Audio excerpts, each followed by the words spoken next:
I am a chartered accountant, CMA, PhD by qualification, and a full-time salesman. Developer who is developing a high-class project at a decent price on time is a rarity. So we are one of those rare developers. Buying a house in a metro city has become almost impossible. I think AI can be a game changer for real estate industry. What's the price difference between a sustainable building and a normal one? Answer like a chartered accountant and not Not as a CEO selling apartments. not yeah, exactly. To start things off, I would like if you give me a brief introduction about yourself and how you landed into this business of real estate. So to begin with, I am a chartered accountant, CMA, PhD by qualification, and a full-time salesman. So landing in real estate was an accident. Uh, 21 years ago, when I completed my CA, just like any other youngster who was with me, who wanted to land up in a big city in a big corporate.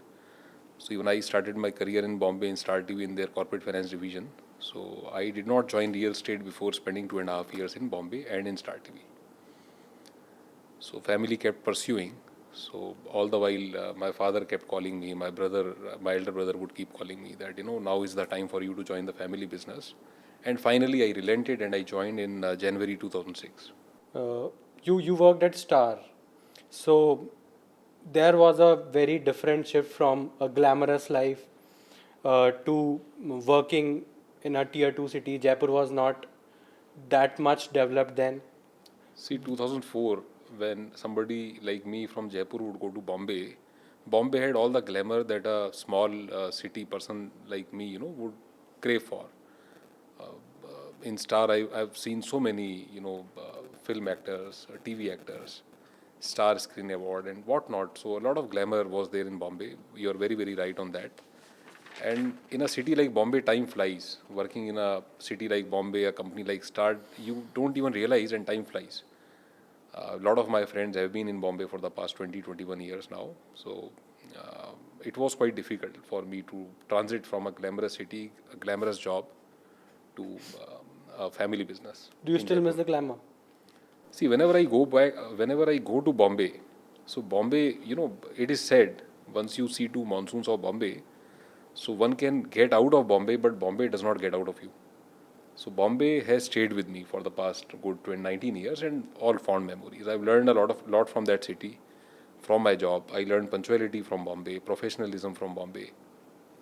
Some things that come so naturally to people working in Bombay. So I thank Almighty that I started my career in a city like Bombay. I've learned a lot. Also, Trimurty is very well known and a very big name in Rajasthan. If you can please take us through the journey of Trimurti, how it started and when it was started, what was the mission and values behind Trimurti? So I would start from 1981, when my father, after having his stint in various kind of businesses, finally landed in real estate as a real estate broker. So my father is a very, very enterprising man. He's called as Bhishma Pitama of real estate in Jaipur by everyone who has been in the industry. I mean, somebody who has seen the industry, I mean, weathered so many storms for the past 44, 45 years. So he's somebody who know it all. So in late 80s, my father had introduced the concept of underwriting in real estate. So you would have heard underwriting in stock market. So underwriting was a very new concept in Jaipur at that time, when my father would underwrite the entire projects from the developers, and he would purchase the projects at a certain price per square feet and then sell at his own price. So that was a very, very new concept. But he was somebody who was in the initial stages of the built up space development in the city. So that is how it started. Then in 1995, when my elder brother completed his 12th, so my father decided to take a get into the development of real estate. So in 1995, Trimurti Builders the company Trimurti Builder was incorporated, started, and at that time, the largest project in the city was started by our company, which was 90 apartment project in Balvia Nagar. Great. So at that time, a lakh square feet construction in the city was unheard of. So the first plunge that my father had taken in real estate, along with my elder brother, was with a great bang. The biggest real estate in the city at that time. So we are into real estate development from 1995, and I can say that we are in real estate from 1981. So something that runs in our blood. Now we'll come to the home ownership sentiment in India. There is always a big dream of owning a home, living under your own roof. How Trimurti is fulfilling it for the middle class or higher middle class.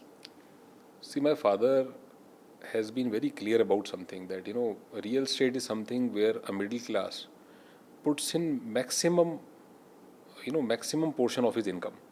Suppose you are a middle class boy and you want to purchase a real estate, at least 50-60% of your wealth that you would be earning in the next 15-20 years would go in real estate. So my father would always say, if you fleece a customer in real estate, he's somebody who would curse you day in day out. So because you're robbing him of the biggest investment of his life. So you have to be very, very particular. It is not an impulsive purchase. It is not something, a 100 rupee product that I sell you now, and even if it is not good, you would throw it away.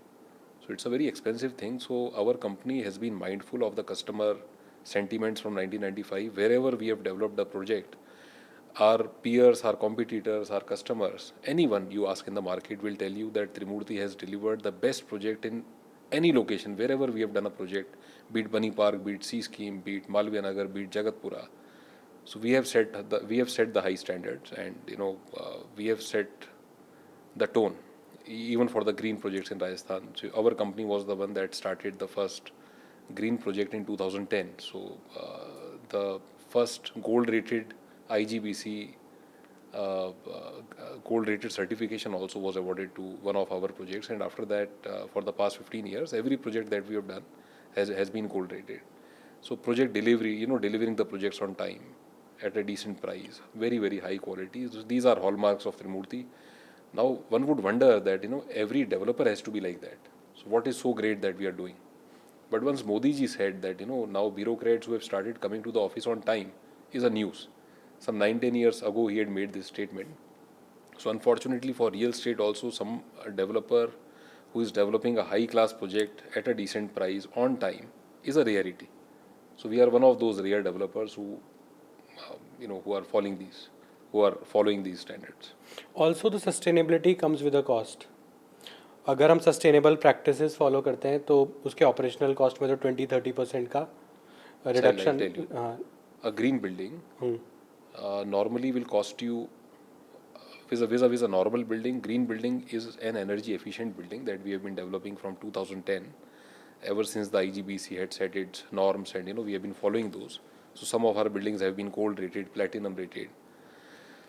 Even the last hotel that we have developed has got IGBC platinum rated certification. So these buildings cost you 10-15% more vis-a-vis a normal building. But then operational cost, suppose electricity cost. So any green building would be energy efficient. So what is energy efficiency?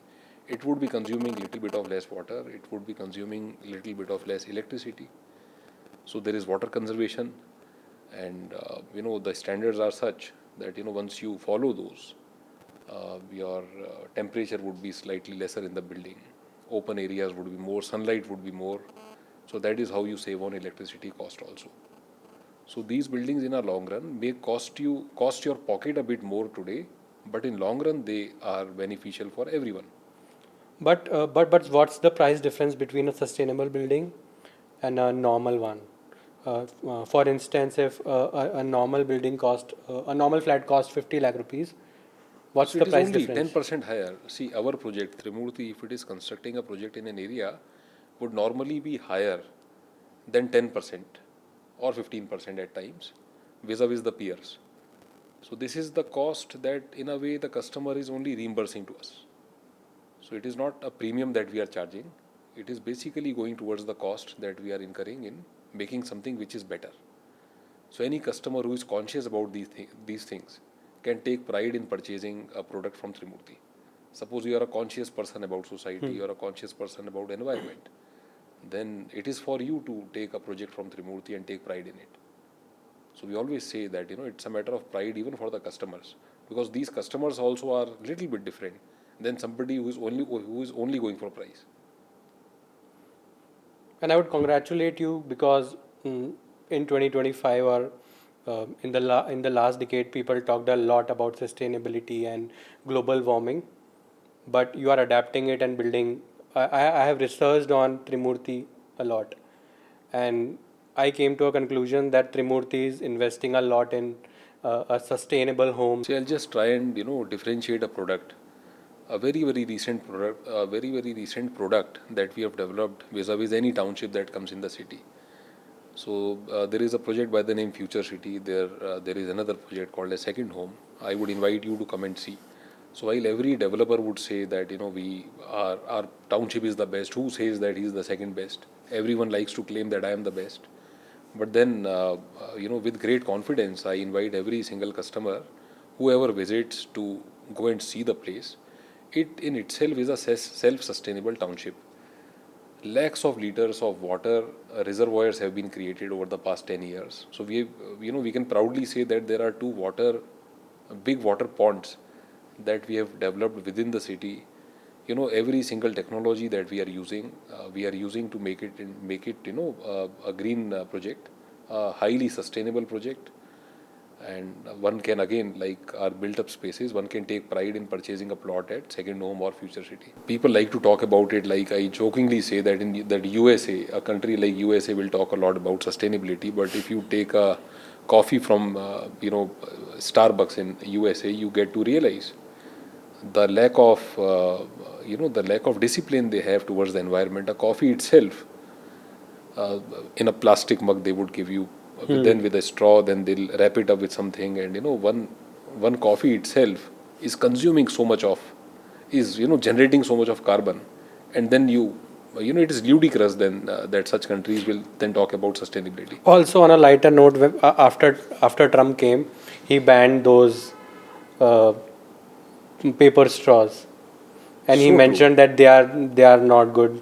They melt easily and everything. So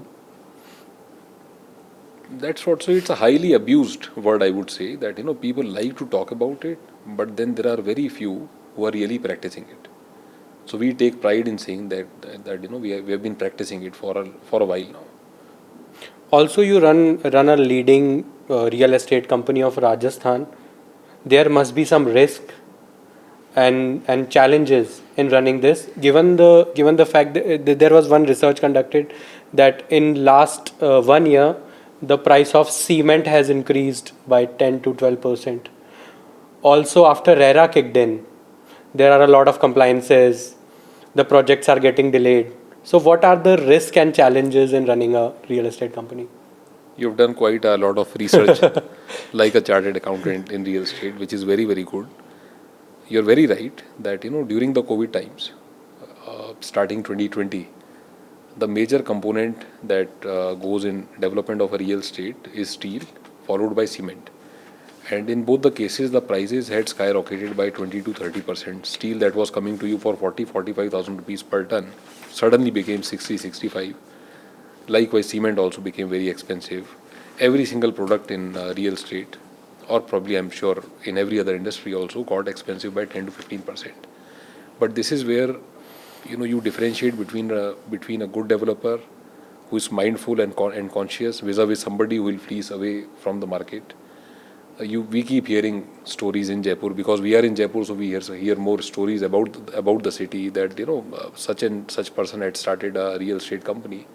5 partners had joined in, 10 partners had joined in, promised 10, 20 projects of this scale, that scale, and suddenly they're out of market, pocketing people's money. So many of them got into affordable housing in 17, 18, and all of us have heard those names on radio, and hard-earned money of people they ran away with.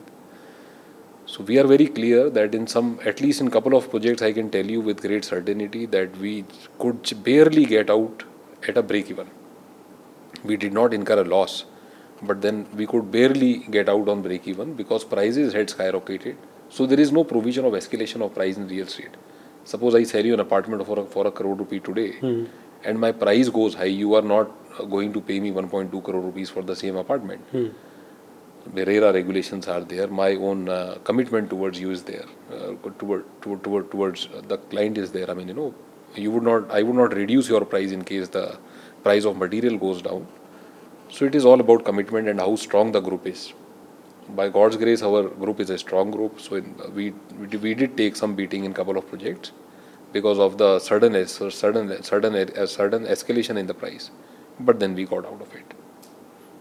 Moving on to the second part of our podcast. First was dedicated towards Trimurty, and now in the second part, I'll get the most of your knowledge as a chartered accountant. Sure. So in these questions, I want you to answer like a chartered accountant and not from the perspective, not from the position of Not as a CEO selling apartments. not, yeah, exactly. According to a research, 2020 तक India की around 40% population urbanised हो जाएगी, और जो demand है Holmes की, flats की और लैंड की, वो काफ़ी बूम करने वाली है. So what do you think next real estate boom कहाँ आएगा? Will it be in metro cities, tier 2 cities और टीयर 3 सिटीज़? अब मान के चलो टीयर 1 में तो टीयर 1 में तो रियल स्टेट हमेशा से ही तेज ही रहने वाला है. You would have never come across a situation where you would have heard that in Bombay real estate has seen a decline. छोटे से पैचेस में होगा, 2-5% की बात को अपन नहीं मान सकते कि वो रिसेशन है. दिल्ली में आपने नहीं सुना होगा, बेंगलोर में नहीं सुना होगा, मतलब सुना है तो बहुत छोटे से पैचेस में. After that you again see that real estate is doing better because there is a lot of expat population. A place like Jaipur also is now seeing expat population. So, after the tier 1 cities, tier 2 cities also have been witnessing expat population because population which is there within the city will not grow real estate too much. हमारे पास मान लीजिए आप parents के मकान में रहते हो, unless the family really grows, you would not want to move out because एक laid back nature होता है, अपने घर में आदमी है, that convenience, it is very difficult to get out of that comfort zone and buy a new house. So it is always driven by the expats, or in earlier cases it was the black money that would be driving the real estate, especially agri lands and the plotting sector. So tier 2 is already witnessing. You would see that a place like Jaipur, place like Pune, place like Hyderabad, they have done so well in the past 4-5 years. So real estate is already on upswing. Today I was meeting somebody who came from Bhilwara. Now, it was my foolishness that I asked him that Bhilwara would have a land price of 4,000, 5,000 rupees per square feet, per square yard.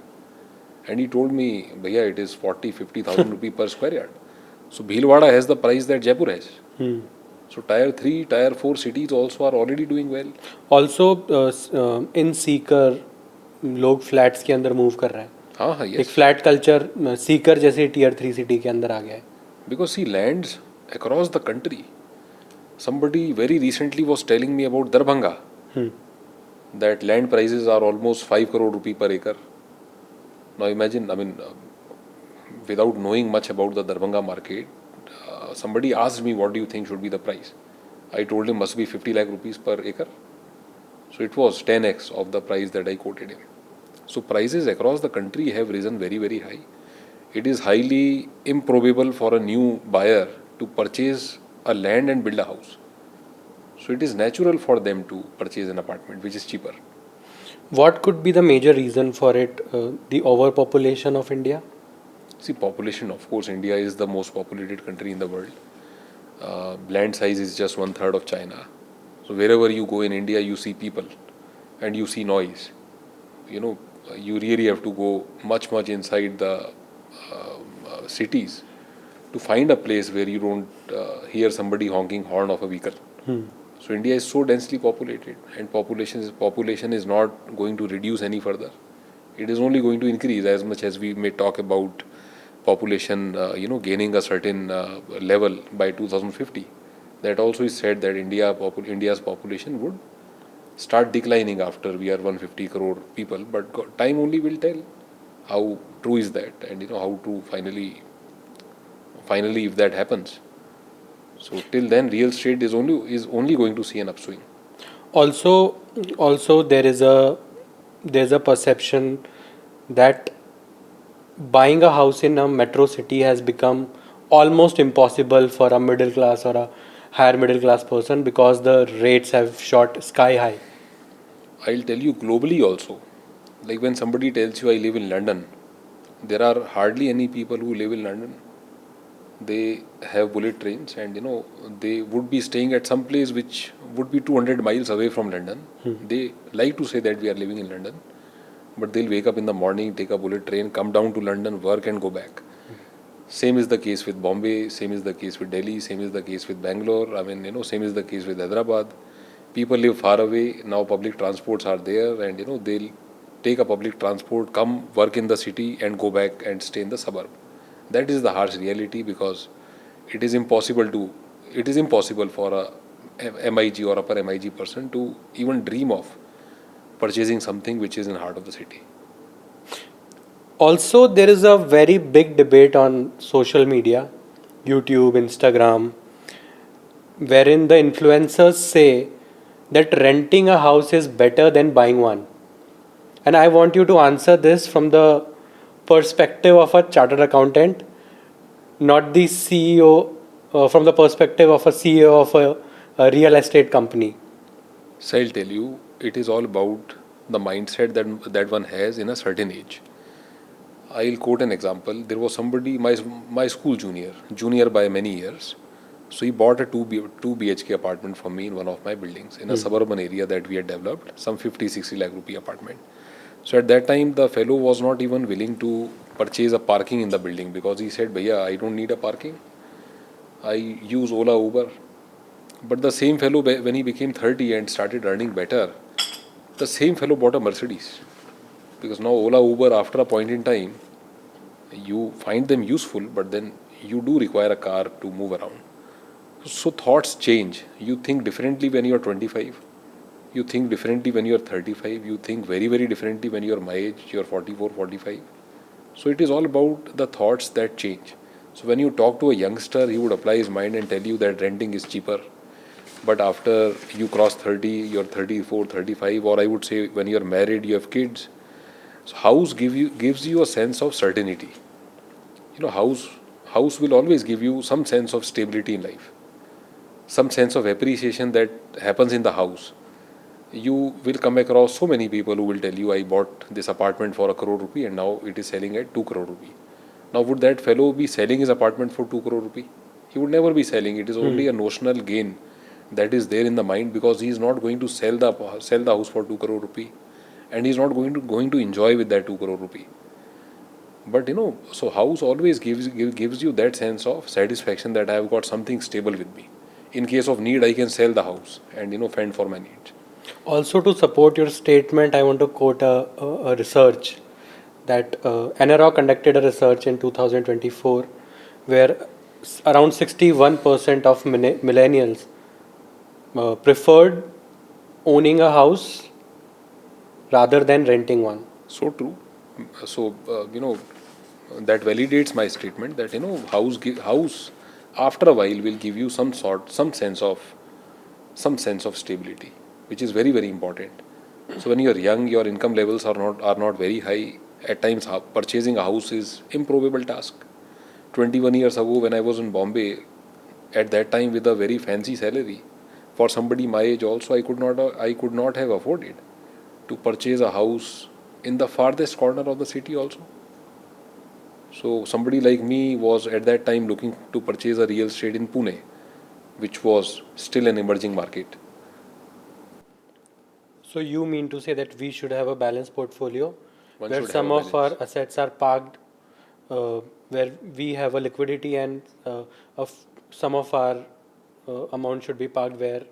True, true. I personally believe that minimal amount, whatever you may immediately require, should be parked in form of SIPs or mutual funds or shares.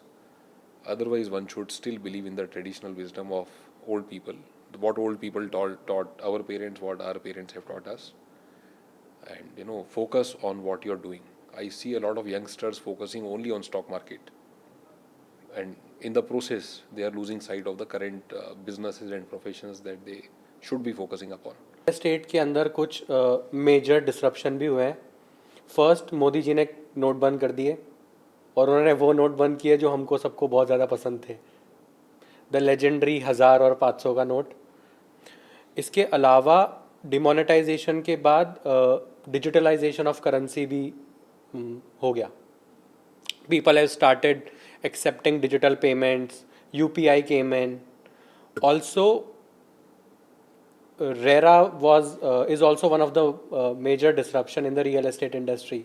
In order to make everything transparent, government introduced RERA. So I want you to point out the positives of it and also the negatives of it. Okay, so there are three things. One is RERA, one is demonetization, one is digitalization that you talked about. So let me cover RERA first. RERA has never been a disruptor for a sincere player like Trimurty or any other player like Trimurty, who have always been practicing the best practices of business, which morally are right. Like, I would not make big claims, but somebody like Tata, who is a benchmark for all of us. I mean, we all look forward, we all look up to a group like Tata, which has always been known for ethos and values. So any real estate company which was running on some ethos, some values, so for them RERA changed nothing. When you were delivering on time, RERA would in a way not jeopardize any of your interest. So RERA is for those defaulters who had no sincerity about delivery of the project, no sincerity about the money of the customer that they were keeping, no sincerity about the banks that they were dealing with. So RERA has put a tight leash on all such developers, and we are all on various committees of RERA, advisory committees, and we come across such errant developers who have fleeced away the money, and we wonder that how could somebody do that. So RERA for a group like ours has never been a disruptor. It has actually been an enabler for a group like Trimurti, wherein now there is an agency that is taking care of the errant developers, and who were unnecessarily creating an artificial competition for some time by offering anything because they had no sincerity about the product that they had to offer. So that is RERA. Digitalization, I believe, is a necessary evil for a real estate company now. Why I say evil? Because the effects of digitalization are yet to be seen in true sense. So we, like every other developer, are on social media, be it Instagram, be it Facebook, be it LinkedIn, be it the leads that are getting generated organically from Google AdWords and the website listings and at various places, Magic Break, 99 Acre. So like everyone, we also are doing it because we want to be present. But then the sincerity and quality of the leads is a big question, because see, it does not stop you from or stop me from inquiring about a project that we cannot afford. So 99% of the leads that one gets are not good, but then it is just like print media, just like radio. So this also is a medium to reach out to the customers. I don't look at it as a disruption, but then this also is an added medium wherein a lot of youngsters are there. So you do see a lot of people making inquiries from Magic Break, 99 Acre, but then end of the day, real estate, one does try to find a connect with the developer, because it is a very serious money that you're putting in purchasing a real estate, and you just don't want to purchase it from an ad that you see in Magic Brick, which anybody can give. So that is an example. So still, your personal connection with the customer is very, very essential. I can say that with great certainty in a tier 2 city like Jaipur. And third, you talked about demonetization. So demonetization did disrupt the entire, I would say, country. So real estate was one of the worst sector that was affected, because there was a lot of cash transaction in real estate that for a while got disrupted. The entire money got back into the banking channel. All of us know that. So I would not say that cash transaction has been totally eliminated in real estate, but then developers also are happily accepting a lot of money in check, and a lot of buyers also now are willing to provide a lot of money in check. So cash circulation has reduced drastically in the economy, which is good for all of us. Also, according to Economic Survey of 24, uh, the developers are accepting 80% of transaction in white. See, on a mic, I would not want to say 80 or 20 or 60, but then I can tell you with great confidence that a lot of money is now coming in check. There are many factors. It is not just demonetization. Demonetization was an event in the country that all of us had faced. But now corporate taxes are at all-time low in the country. It is just 22%. So I've got every motivation to pay that 22% tax plus surcharge and have the money in the bank vis-a-vis having the money in my house. uh, One gets input of GST. So, GST, the last mile consumer is paying. So, everyone has an incentive to purchase products from a GST registered vendor vis-a-vis somebody from operating in a black market. So, the laws are now much simpler. You know, banks are lending in case you've got a good turnover, you've got good profits in the books. The stock market is open for you. The banks are willing to lend you at a much cheaper price. So I would say it's a great motivation to operate in an environment wherein you are accepting as much money in check as possible. Everyone will support you, be it bank, be it stock market, be it income tax, be it GST. So it's a conducive market, I would say, for any industry to take a lot of money in check. As you talked about the leads and leads you get from Magic Breaks or all these online platforms, there was a time where there was this buzzword edtech startups. Now prop tech startups also have came in. In prop tech only, I would say Magic Brick is a prop tech, or 99 Acre, or housing.com, makan.com, and you name it. So they are all now very important players in the market. I would say, especially for the rental segment. For From the selling perspective, as I told you earlier, that customers, a lot of customer leads are coming from these websites. Majority of them are not for you. I mean, somebody would just inquire for the sake of inquiring. But then there is a lot of traction that comes from these websites. A lot of youngsters prefer to, make an inquiry through these websites in particular areas. So these websites, more than the developers, are in the first place helping the prospective buyer. So suppose you want to purchase something in a certain area, you just have to go on the website of 99 Acre Hmm. or Magic Brick, and you'll get plethora of information. At times unwanted also, and at times random brokers also will start calling you in case you put your number. So that is the flip side of it.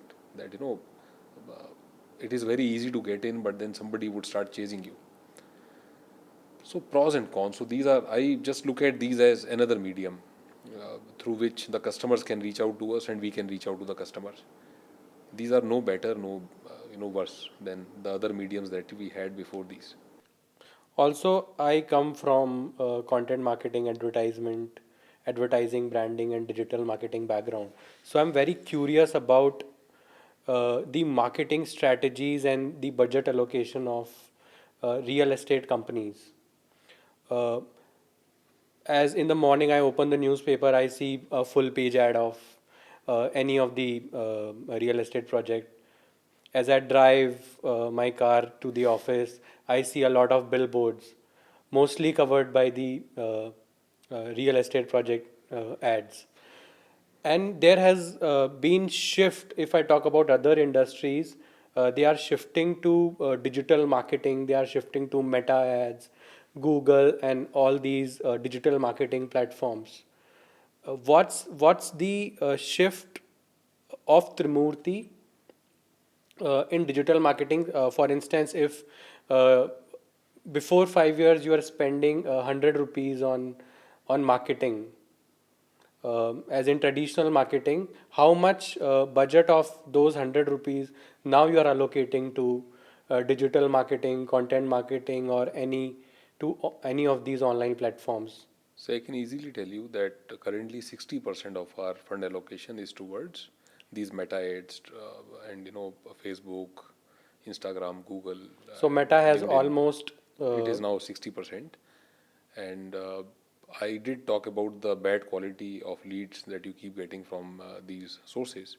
But so is the case with a paper ad. So is the case with the radio advertisement also. So newspapers, as the as you see the newer generation, I hardly see somebody picking up a newspaper and reading it. I don't know why the whole interest has got lost. At least somebody of my generation, if I don't read a newspaper in the morning, I'm not happy. So people are moving towards digital. So this is now the new reality. So you have to be present and you have to have a dominating presence in digital market. You barely get some phone calls when you publish an ad which is running in lakhs of rupees in a newspaper, vis-a-vis incurring a few thousand rupees on social media per day. So you see the difference. Now leads are a subject matter of question, be it in print, radio, or meta leads. But you are at least happy that some 50 people made a phone call based on a few thousand rupee advertisement on social media, vis-a-vis a few lakh rupees in the newspaper. So it makes more sense. I think the time, it is the demand of time. But what about the return? If like before 5 years you are spending suppose 100 rupees on traditional marketing. It is much higher in social media, as I said. I won't talk about the quantum of money that you may earn out of the sale that you do. Because, finally, when you are able to do a sale, by the end of it, one gets confused where the deal came from, because somebody might inquire from Magic Break, somebody might just see your ad on Instagram, but one may still prefer to come to you through a broker. Or so, at times we do ask the source.